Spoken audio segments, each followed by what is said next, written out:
You are now listening to the RSL Show on KSL Sports, Utah's largest sports network. Your number one source for everything Real Salt Lake. Utah's number one rated Real Salt Lake podcast.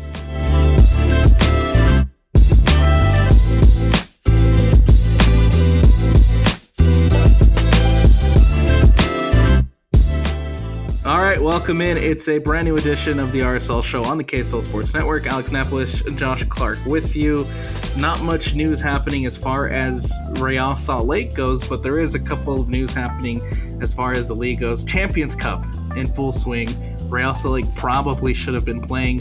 They're not, unfortunately, but we move on to the next round. The round of 16 as Cincinnati and Tigres tie 1-1. Pumas beat Alajuelense 2-0, and then LAFC. I don't know if you caught that game, Josh, but LAFC put a 3-0 burger on the Columbus Crew. The Crew is a weird team, man. They don't make sense to me. The Crew, I literally look at them right now as Real Salt Lake, but with a way better roster. Well, that's the thing is, like, they lost Gucho, and they obviously have not replaced Gucho. They're definitely in the same boat with us when it comes to their striker. Exactly. They have really, really good pieces all around the field. I think Farsi is one of the best young players in the league. I really like Moreira. Schulte has come up and been one of the best goalkeepers, if not the best goalkeeper in the league. Mm-hmm. Nagby's still there. For Nagby to be the age that he is and still bossing that midfield for Columbus, it's unreal. It's impressive. It's Guy impressive. has an engine. They have a really good squad, but they're missing that piece. They're missing the striker. They lost Gucho, haven't replaced it yet. It was clear they had no answers offensively in that game against LAFC. Bouanga looking like Bouanga of old again, though. LAFC, scary. Columbus, I still think, is very good. However, they need to figure out their number 9. Just like RSL. Just like Real Salt Lake. And that's why I say that I see them very similarly to how I see Real Salt Lake at the moment. I get you. I'm tracking. Any other big crazy news that has happened over the course of the last couple of days? How about that referee getting suspended for asking for Messi's jersey? Oh, man. That's unreal, dude. You can't have that from your officials. Ever. No. Ever. If it happens, I guess don't get caught. I don't know. Don't do it at the game? To do it at the game, to get caught, to make it a big, for it to become a big deal, it's just a bad look on CONCACAF. It's a bad look on, I believe he's an official from Liga MX. So, I mean, it's a bad look on Liga MX, really. Mm-hmm. And it's just a bad look all around. You don't do that. It drives that narrative of favoritism. Absolutely. What does it say on the back of your credential, Josh? Oh man, I essentially can't even look at a player, dude. You know what I mean? Yeah, and I feel like it should be the same thing for officials, man. Well, it is the same thing for officials, right? He obviously got suspended, rightfully so, for a good amount of time, mind you. But yeah, If referee shortages weren't such an issue, that's like termination level dumb. Yep, 100%. Other news, CONCACAF has cleared Sergi Palencia of any wrongdoing. I guess that's the right word. I don't know if you saw this too, Josh, but Sergi Palencia was in trouble with the league for something he may or may not have said to Colorado Rapids center back Chidozie Awaziem. I hope I'm saying his name right. And so CONCACAF investigated. There was not good things alleged to be said, but he was cleared. CONCACAF said, carry on. That one's got to be tough to prove, right? Unless they're mic'd up or a camera's directly on them to where you can read their lips. Right. And unfortunately, unfortunately becomes like a really he said, she said type situation where right.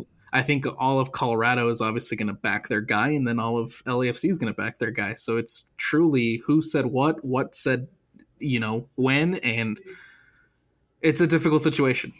Yeah, I hope it's not true. I hope he's cleared, because he's actually cleared and there's no just unsureness about it, but not a good look at all. Speaking of not good looks, San Diego. I was just about to bring it up. Welcome to the league, boys. What a terrible start. That chant has been dead for 5 years now. Yeah. Why are you bringing it back? Why is it happening in Major League Soccer? And it's no secret that it's banned, right? It's banned, in CONCACAF play with the national teams. Right. It's not a new thing. Why are we doing this, guys? Not good. Hopefully they learn their lesson, right? I know some people think it's a stupid thing to get mad about or whatever, but it's been eradicated essentially for good reason. Let's leave it that way. Couldn't agree more. Could not agree more. Not a good look, San Diego. Not a good look. Do better, San Diego. To wrap up news and everything going on around the league, you got Charlotte, who beat Atlanta United 2-0. Wilfred Zaha assisting and scoring on his debut. How about that? I wish he was in an RSL uniform. Me too, man. I mean, he was in the Blitzer umbrella. I really wish that could have just happened. I loved him when he was at Manchester United. I know that didn't go well for him. Obviously, he was incredible for Crystal Palace. He's a player. I'm a big Zaha fan. I think he's going to destroy this league. Massive signing for Charlotte. Charlotte, honestly, off to a really good start, and I'd put him as one of the contenders right now. Yeah, I mean, a couple games into the season, why not? I'd put him as one of the contenders. Real Salt Lake with a 2-0 win over the Seattle Sounders. We'll get into that one here momentarily.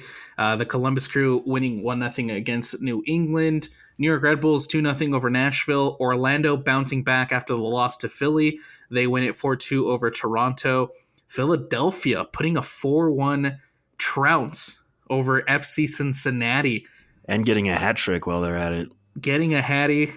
Honestly, takeaways from that one, Philadelphia is A, back, and B, Cincinnati is clearly focused on CONCACAF Champions Cup. Yep. Pretty much. And I think, losing Lucho is going to hurt them more than they probably anticipated. It's going to take them a minute to figure that out on their end. Once Evander comes around, I think they'll be fine. Yeah, and honestly, they've been fine. Danke looks phenomenal too through the first couple of games. That's going to be a top tier number 9 in this league. Absolutely. And it's clear that they're prioritizing Champions Cup because I didn't see much of fight in that one for Cincinnati. No, they kind of just felt like Diogo. Yeah. All over the field, right? They're just there. Chicago 2-2 DC United. How about that freaking bicycle volley in stoppage for the equalizer, man? It was Morel who scored for DC United. That was beautiful, man. You can't be mad at that, even if you're absolutely not the team that you're getting scored against. That's one you just have to clap for and be like, all right, well done. Minnesota with a 1-0 win over Montreal. San Jose 2-1 over Sporting Kansas City. Chicho Arango gets his first goal in a San Jose Earthquakes uniform. Who cares? Carry on. Colorado 3-3 against FC Dallas. What a freaking game that one was. That was very back and forth. Colorado looks suspect. I don't know how to feel about Colorado yet. Yes, I will reserve any judgment about Colorado until we regain the Rocky Mountain Cup. Colorado up 2-0 in that one, and then FC Dallas come back, take a 3-2 lead, and then Colorado is able to tie it up 3-3. LAFC with a 1-0 win over New York City FC. Portland with a late-minute winner from their new guy, David Da Costa, their Evander replacement. 1-0 win over Austin FC. San Diego FC and St. Louis draw 0-0. Vancouver with a 2-1 win over the LA Galaxy. Vancouver starting off good. They're looking pretty. They started off well last year, though. They did. And then they played RSL and fell off. They did, and I want to give them credit because right now there's a lot of uncertainty about their future and uncertainty about Vancouver, right? They're up for sale. We don't know what's going to happen to Vancouver, but they're off to a hot start, and that's probably the best thing you can ask for if you're a Vancouver fan. Yeah, they're one of my alternate favorites. Happy for them, happy for Demir. LA Galaxy, though. I'm just shrugging my shoulders over here. They also look like they're hopefully just focused on Champions Cup. They're also very injured. That's true. That is also true. Not the best of starts to the Galaxy. I'll be interested to see how they perform against Herediano. At the time of this recording, still waiting for that match to happen. But so far, 0-2 in Major League Soccer play. Yeah, I hope it stays that way. Personally. A lot of controversy about Sunday Night Soccer this week. Miami and Messi dodging Houston. I don't know that it's dodging, dude, but like this is the same thing we dealt with last year. Messi's not going to play in every game. And you're going to deal with it every single game. Yeah, you were gambling buying tickets to see Messi. Yep. Plain and simple. Especially because, Miami's coming into the season with the expectation that they're going to win MLS Cup, they're going to win Leagues Cup, and they're going to win Champions Cup, right? They're very ambitious. They want to win everything that they're competing for this season. But in order to do so, you do have to rotate. You do have to allow a guy like Messi, who is clearly aging, is older. Mm-hmm. Same with Suarez, Busquets, Alba. Yeah, you got to allow that team rest. You got to allow some rotation. I understand it from that point, but I do feel bad for the Houston fans. Not only because obviously Messi doesn't play, but you lose 4-1 at home. Losing 4-1 to a Messi-less Miami. I like this version of Houston. They're very different than they were last year. That's for sure. Yeah, they look terrible. Yes. Yeah. I can't wait to get some retribution. That's the hope, man. That's the hope when it comes to Houston. Very different team. I'm not as terrified. I know I'm saying this now without even having to play them yet, and we're probably going to regret it once we play Houston. I hope not. But for right now, looking forward to that one, circling it on the calendar. Hey, Real Salt Lake and Seattle. How about, first of all, a good bounce back performance, I feel like. Beautiful bounce back performance. And again, like every other match we've played in, we've actually looked pretty good, right? This time we were just able to hold up defensively and get on the board, which is not what has happened in the previous 3 matches. So a lot of good takeaways from this one. Again, the midfield, I'm just happy with the performance all around, to be completely honest. We'll get into it more as we go. Let's jump into the starting 11 real quick, Josh. And obviously you have Rafa Cabral, who is clearly cemented himself as the number 1 this season. Javane Brown gets the start. Philip Quinton gets the start. Justin Glad, Alex Catranis, Emeka Nelly in the midfield alongside Brian Ojeda, Dominic Marchuk, Diego Luna, Diogo Gonçalves, and Ari Piol getting his debut start for Real Salt Lake. I was so pumped for that. Into Piol, man. What's your first? It's a very small sample size. Played 68 minutes in this one. But your takeaways from Ari Piol's first start. For a guy that has, at that point, less than 500 minutes of professional soccer, right? Yeah. No preseason. Dang. Yeah. I'm impressed so far, right? Again, very small sample size, but the work rate, the physicality, the channel runs, he looks to be someone that might be good. He just might be. Had he had a preseason, I bet you he bags a brace in that game. Had he had a preseason and had he been healthy coming into this season, I probably would have expected to see him start against Herediano. Absolutely. Truthfully. He had a different energy, and he had just had a different look than Forster Ajago. Not to knock on Ajago, because obviously, 2 goals, 2 games. But he has a different gear than Ajago had. Plus, he was already, looking better in link up play. Just gonna go there with Diogo, despite not having that familiarity with not only the league, but with this team, man. Yeah, the future as of now is very bright for him. Love what I've seen. Can't wait to see him get his first goal for RSL, honestly, and I don't think we're going to have to wait that long. Had a couple of good opportunities, huh? And that's where I'm saying if he were sharp, like match fit sharpness, he bags those goals. I would agree. I would agree. And you know, he was definitely getting, you know, pushed around a lot by the Seattle center backs. So he does have to adjust a little bit, but those two factors will go away fairly quickly. And I think we'll start to see him produce. Early in this one, 8th minute, Alex Catranis on the left wing, whips in a cross, comes off the head of Nuhu, and ends up in the back of the net. Real Salt Lake up 1-0 thanks to that own goal from Nuhu.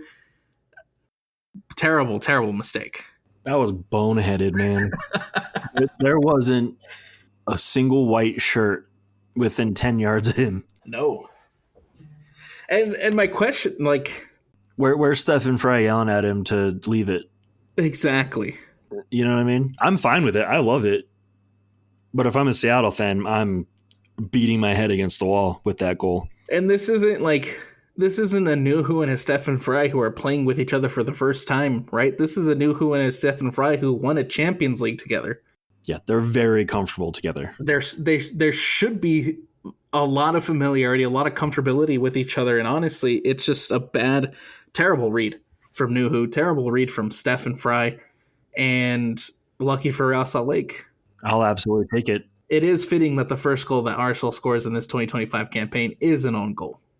Maybe that's all we needed, though. You know? But again, honestly, you put the ball in a dangerous position like Krachanis did, and things happen. 100%. So credit is due. Like Trey reminded us, that goal against Vancouver, same thing. Yep. In that last game at home last season when Real Salt Lake beat Vancouver 2-1, Catranis did the same thing. Crosses it into the box, creates chaos. Luna's there, can't get to it, ends up in the back of the net thanks to an own goal situation. And now the same thing can be said about this goal, like that Nuhu scores for Seattle. Yeah, you just got to put it in the mixer, man. Whether it's a shot, a cross, you put it in there, hope to cause confusion, hope to cause a deflection, a rebound, right? It's the right play. So for me, the goal goes to Catranis. And there's a lot of really good plays and a lot of really good opportunities for Real Salt Lake. Seattle had a couple of good ones early on too. They did score, but the goal was called back due to an offsides. Twice. At the corner. They scored again, right? They scored twice. Yeah, it was two. Yeah, two that were offside. Yeah. Two that were offside. But Real Salt Lake, in turn, good responses from the side. Yes. And a lot of good chances. And a lot of good chances. And a lot of really good individual performances too, right? We had a conversation up in the box, Josh, while watching this game. Philip Quinton. Okay. Yep. I feel like I'm on the verge of apologizing for the slander last year. He's looking very good. Oh, yeah. I'm very happy with our defensive depth right now. Philip Quinton, Justin Glad, Brian Vera, Kobe Henry have all come in and have done a really good job. Absolutely. Very good job. Philip Quinton was playing balls up the left sideline, just pinging them down to Diego Luna. Luna was earning off, and it created good opportunities in behind the defense. Mm-hmm. And Justin Glad playing some long diagonals as well. Justin Glad playing some diagonals, all towards that left side to Luna and to Diogo. Created some really good opportunities for Real Salt Lake. Impressed with the ability to play it out of the back like that for Real Salt Lake. I mean, we saw a lot of it last season, but to see it continue and honestly get better, I think that's super important for Real Salt Lake. You want to know why it got better? Why is that? Because they have a goalkeeper behind them that can also do it. And we'll get there. I'm just saying. Because he deserves his flowers too. But to stay on the defensive side of the conversation, Alex Catranis was the metronome for Real Salt Lake in this one. The attacking linchpin was Alex Catranis. And it was noticeable when he came off as well. 100%. 100%. The way that he was getting up that left sideline too, alongside Diego and Diogo, and really creating for this team. Obviously, we talk about the own goal that came because of a cross from Alex Catranis, but just throughout the course of the match, Catranis was able to get up into the attack as that wing back and basically overload Seattle's right side, and it really worked. It created a lot of opportunities for Real Salt Lake. Yeah, incredible stuff. again, best left back Real Salt Lake's ever had to this point, and a huge piece for RSL, if they want to be true contenders. I'm still not sold on Junqua. I thought he had a better game, but I'm still not sold, right? Katranis is absolutely the guy. I hate to knock on him because he did have a solid and a very good performance, but I want to see more from Dominic. And what I mean by that is maybe a little bit more selfishness out of Dominic. He's in that phase that Gomez was in right before he went off, where it was trying to figure out when to be selfish and when to be a good teammate, right? He was lively down that right-hand side. And again, when he came off, it was noticeable. Yes. He's so close to breaking through and just being absolutely dominant. And I think it happens in the next 3 games. Could not agree more. There was a lot of opportunities against Herediano and in this one against Seattle where Dominic was kind of finding himself in a spot inside the 18. But you can kind of see that moment of hesitation where he's not 100% sure if he should go for goal or if he should pass it. And most of the times it ends up being a pass. And so you do want to see a little bit more selfishness from Dominic and just rip one. Just take those chances, take those shots, hit them near post, and see if you can either A, force the goalkeeper into making that save, which would be a difficult save. And the goalkeeper's not going to catch the ball at that point. There you go. It's going to be a deflection, opening yourself up for a rebound, right? I do agree. There were probably 3 to 4 opportunities I can think of that you could really see him hesitate. And again, not to knock on him because he has been playing really, really solid, really, really good. But you do want to see just a little bit more shots, a little bit more of just taking those. Even there was one against Seattle where he got the ball in a very similar situation, just outside the small box. And small box. What is it? Is it 6 yard? Yeah. I like small box though. That's fun. The small box. I couldn't remember the yardage. Okay. and he got it, and you just want to see him rip it. Just hit it first time. One time. Hit it at Stefan Fry and force Fry into that save. Or maybe, tucking it in that bottom corner. But just overall impressed with what I've seen from Dominic. Love what I've seen from Dominic. And I agree with Josh. He's close. He's getting to that point where he's very close to figuring it out. Yeah, we went through the same thing with Gomez. So it'll come. Rafa Cabral. Oh, I love him. I love goalkeepers. If you guys don't know, I was goalkeeper in my non-illustrious career, but I'm a goalkeeper guy, and Cabral is legit up to this point. He's proving his pedigree, and he's proving the YouTube blooper reel wrong so far. One, distribution. It's so important. The style we want to play. So important, and it's been very good. There was a couple of opportunities created just off of Cabral's distribution, including that goal for Forrester Ajago where Quinton passes it back to Cabral. Cabral's at the top of his own 18, pings it up to the center circle for Ajago. Ajago does a phenomenal job to bring it down, links up with Diogo. Diogo playing probably the best pass I've ever seen him play in an RSL kit. Yeah. And Ajago does a good job to just hit it at the top of the 18, tuck it into that bottom left corner, beat Stefan Fry. It's 2-0.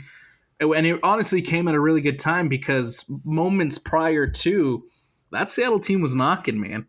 They were. We had just made some substitutions. Ferreira was on. De La Vega was on. All their top dogs were on. And they were knocking. And what's the center back's name? It's slipping. Yamar or Reagan?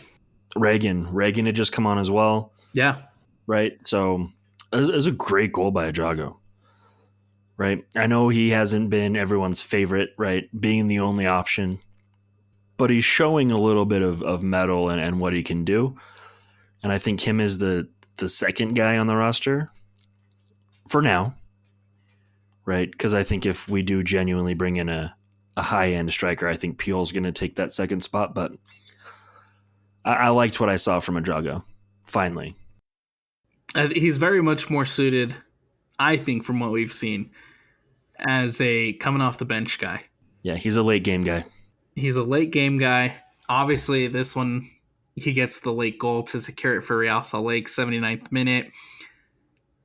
I like what we saw from Ajago coming off the bench for Real Salt Lake rather than what we saw from Ajago starting. Same Julio vibes. Yeah, there you go. Yeah, there you go. That's a good. That's Obviously a good a different player, but same role. That's a good way to put it. A lot of defensive substitutions were also like in this one, by the way. Yeah, 2 of which were planned. We learned. Yes, I can't remember which ones they were though. I believe it was Quinton and Javane. That's right. Because Quinton started pulling up. Mm-hmm. He was coming off an injury in the offseason as well. And then, so you have Vera, you have Kobe Henry come in, Junka and Bodie Hidalgo all come in, and those are all defensive-minded players. I did not like the Bodie sub. I didn't either. I know he came up as a winger, but if we want to talk about someone that didn't look comfortable making a decision, it was Bodie Hidalgo. He found himself in some great positions, and we just ended up cycling the ball back to Cabral, right? Does that mean for Bodie that his best position now is right back? Absolutely. I think he's right back one at the moment. Over Javane? Yes. Yeah, absolutely. I would agree. Yeah. Javane, again, I liked what I saw of him last year, but so far this year, looking a little slow, looking a little suspect at times. Might just need to work a little bit on that fitness. Yeah, I think that's what it is. But at the moment, Bodie's right back one. He was also another player that came into the offseason with a little bit of a knock and had to work through it a little bit, and then couldn't even make the trip to Costa Rica for that first leg against Herediano. So I think he's just another guy who needs to work out of that little preseason rhythm and hopefully steps up a little bit more once he's there. Yeah, I think he will. I'm not too stressed. A little bit of deja vu for you, Josh, as far as being up 1-0. A lot of defensive subs coming into this one at about the same time that the substitutions were made against Herediano. And then, obviously, to contrast that, the substitutions for Seattle, where Jesus Ferreira is coming in, they're starting to look better in the attack. There was a moment there where I got scared. There was a moment there where I got a little bit nervous just because it felt like the script from Wednesday's night loss to Herediano was repeating itself against Seattle. Or really any script where we've seen RSL decide to go defensive, right? Yes. And try to see out a game. Not our best game plan historically, right? But it didn't feel like we were just going defensive, right? We still, we're trying to control the tempo and possession, and obviously it worked out. So this time I'm not that mad about it, but it was the Bodie sub and the Catranis sub that really had me worried, because those were the 2 guys that were really creating everything. Yes. So and that's exactly what I was just about to say. It wasn't necessarily the fact that Bodie Hidalgo was introduced, and honestly, even Junka being introduced. It was the fact that you're subbing off Catranis and Marchuk, who at that point were your driving forces in the attack.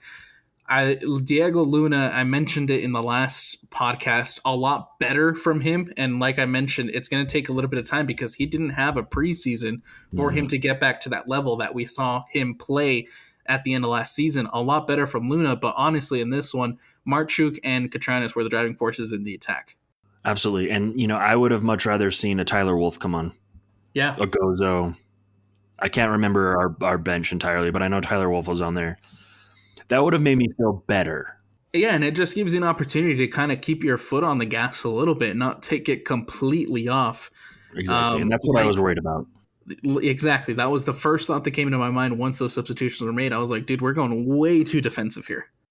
Yeah, Seattle is too good of an attacking team to give them the space to just have their way, right? And give them opportunities.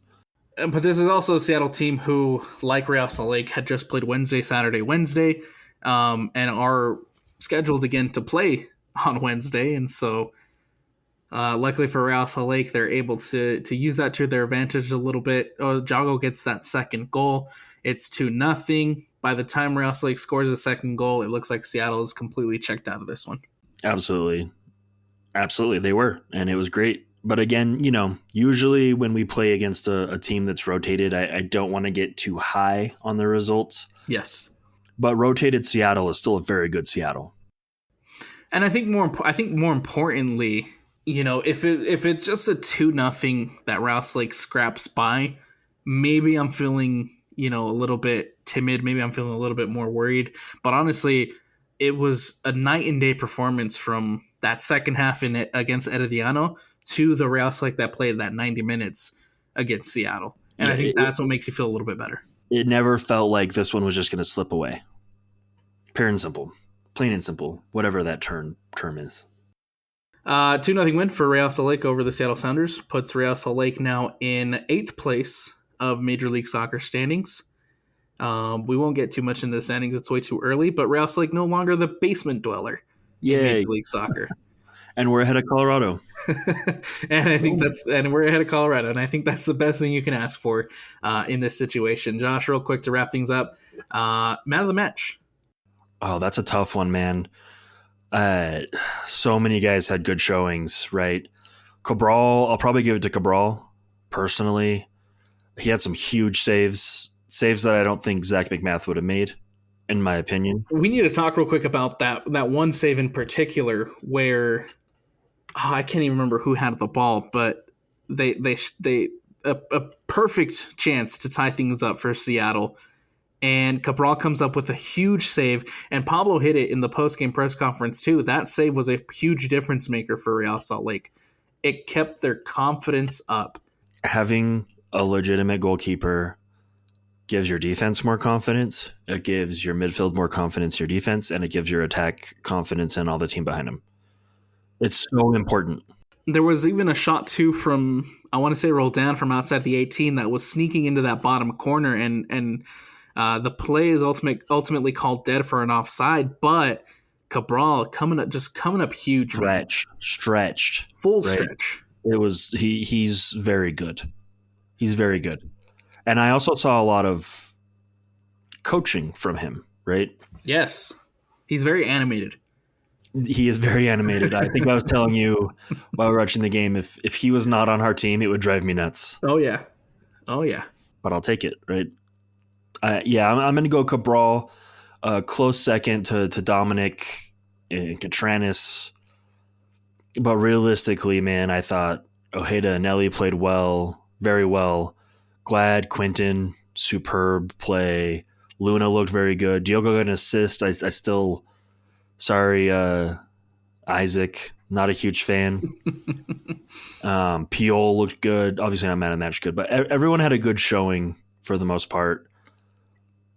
But I'm going to go Cabral. What about you? I'll go different. I'll go Catranis. Again, because I think in this one he really was the metronome that made the offense tick. That left side was significantly different once Catranis came off the pitch. Absolutely. And I want to go back actually real quick to the Diogo conversation before we move on. Yes, he got the assist. But Pablo Mastreni did a lot to defend him in the post-game press conference. I don't know if you remember. You have to defend your DP, man. I don't know if you remember those comments, Josh. But the question was asked, right? What do you think about the performance from your DP 10?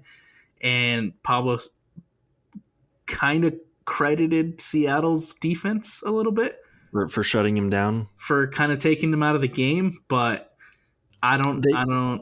Yeah. They didn't take Luna out of the game entirely. And they're sharing a role, so I think Diogo does a lot to take himself out of games. Again, I might give him more credit if his body language didn't scream out loud, I don't want to be here. Yeah. Then I want more press out of him. Yeah, right? I know I heard a comment from behind us that, oh, everyone says he doesn't back press, and in my opinion, there was one instance in the game he back pressed, and that's when the comment was made. Yeah. There were a lot of times, in transition where whatever side Diogo was supposed to be covering, he wasn't, and we were vulnerable. He struggles. Right? He struggles to track back. So he has a lot of work to do. And to be completely honest, if he does not want to be here and he does not want to put the effort in and he's disinterested, I hope he moves on. Yeah. Hate to say it, but we need guys. We need guys that are willing to give their all for this club. Well, not only that, man, but I think there's just better ways to occupy a DP spot. Absolutely. I'm sure that there's a younger DP10 out there somewhere who would probably love an opportunity to be here. Absolutely is. How can there not be? Exactly. Again, I hope at the end of the year we're like, man, remember when Diogo was struggling, but he really came good? Really hoping for that, but absolutely, man. He's got it. He just needs to apply it. As long as he's wearing that kit, we'll support. Yep. We'll support him. And we can continue to hope that it's there. We've seen it. It's there. It just needs to be more applied more consistently. It's got to not be flashes. It's got to be consistent. There you go. Feels good not crashing out at the moment. It does feel good not to crash out. I think 3 points will make anybody feel better, and so it's very good that Real Salt Lake got 3 points because for at least a week. Yeah. Exactly. Had they not gotten 3 points, this conversation, Josh, would probably be very, very different. I can guarantee that. Real quick before we wrap this one up, let's talk about San Diego. I feel like there's really not much to preview because they're just so new, and I still haven't gotten a true feel for who and what this San Diego team is. Yeah, they absolutely look like an expansion team. They're really good when Chucky Lozano's on the field. He's injured. However, when he's not on the field, they don't have much going forward. Yeah. Very one-dimensional at the moment. Yes. I think defensively they've done a really good job. Back-to-back clean sheets to start the year. They have some good young pieces on the defense, including Jasper Loffelson, who is now the starting right back for San Diego. At least he's been freed from Denver. That's true. I don't have to hate him anymore. Jasper Loffelson is the starting right back for San Diego, so he'll be making his return to America First Field on Good luck Saturday. Against Luna, bro. I know. I think that'll be a fun matchup. It will. But he's going to have Catranis and Luna running at him. It could be a rough night for him. I think defensively, the San Diego team has been good enough. However, like we mentioned, in the attack, without Lozano, they're a very different team. That game against St. Louis, credit to St. Louis too, because St. Louis is also a pretty solid defensive team. But truly, once Chucky went out, there was nothing happening in that game. Yeah, and, it's a very small sample size from San Diego. But they also haven't really played anyone of note that isn't injury depleted, right? I was about to say they beat the Galaxy. We beat the Galaxy right now. I kind of hope this is a game that maybe, our wings, our 10s can kind of start finding their scoring, right? If we play the way we've been playing and control the game, San Diego could be in for a long night. And maybe Ari Peel gets his debut goal. There's a lot of potential here for RSL to kind of make a statement against an expansion side. That, and I think Real Salt Lake got some much needed rest. Yes, which is wild to say at the beginning of the year, but like a lot of guys were really beat up before the season even started. There you go. That's what kind of the mindset I'm in, is that this is a good opportunity for RSL to figure it out. That, and you're already halfway to getting your goal differential out of the basement. Yes. That 2-0 win over Seattle does really well for your goal differential. Losing 4-0 to San Jose to start the year off, not good, but you get half of that back. Good opportunity here against San Diego to hopefully at the minimum break even, right? Right, and we're coming off an important win against a Seattle team that, let's be real, none of us thought we'd beat. You're at home again, right? The writing's on the wall. This is a good chance for us, like, to get 3 points. Figure it out. Not saying we're gonna win. I never say that, but all right. Well, the then opportunity's there. Let's do predictions then. What's your prediction for this game against San Diego? I just told you I don't make predictions, Alex, and I don't want to say we're gonna lose. So we'll go with a 3-1 draw. 3-1 draw. Man, I'm feeling good. I think the home crowd behind this team, I think, does wonders for Real Salt Lake because, Cabral makes a save. He gets up. Immediately the crowd's cheering. He just feeds off of that. Yeah. The home crowd is very important. And so, 1, I like Real Salt Lake's chances at home. 2, I agree with you. Dominic is just 1 goal away from figuring it out. Diego Luna is probably a goal away from being back to being himself. I'm going 2-0 Real Salt Lake, man. I feel good. All right. I feel good. So you're mentioning the home crowd, and not to drag this out, but even the crowd when Bodie and Junqua came on, oh yes, they could feel it too, right? It's wild how everyone just kind of collectively is like, oh. The energy, like, it very obviously changed after those substitutions. And again, it's just like I brought it up to you. It probably a lot of deja vu, right? Uh-huh. A lot of like, oh snap, this is what happened on Wednesday, and now it's gonna happen. Now it's happening again. Like, what are we? Like, oh boy! What are we doing? Yeah. But luckily, again, Ajago makes everybody feel better, makes the stadium erupt again. After scoring that second goal. So 7:30 Saturday at America First Field, San Diego, coming to town. Be there. Go cheer on the guys. If you're not doing anything fun on Saturday night, America First Field is the place to be. Does Lawful Sin get booed? I really hope not. I don't think he will. He didn't really leave on bad terms. And I really hope he doesn't because, again, like you mentioned, no bad blood there. It was just it was a trade, right? He got traded to Colorado. I honestly don't remember if it was a trade or if we released him. I don't think he did anything to get into the fan base's bad graces with anything he did at Colorado. So I hope he doesn't. I think he's one of those guys that's going to come back and he'll hopefully get a good ovation. I don't think he got booed when he was here with Colorado. So I wish we would have seen Musaski, though. I would have loved to see the vitriol towards him because the Rusnak stuff still happened. I was kind of surprised. Yeah, when he ran over to take that corner. The whole game. Anytime he touched the ball, he was getting booed. But I would have loved to hear the chorus of boos for Danny. Unfortunate that Chucky Lozano doesn't get to come to, It's unfortunate that we don't get to see him play, but it's fortunate for RSL. There you go. Yeah. There you go.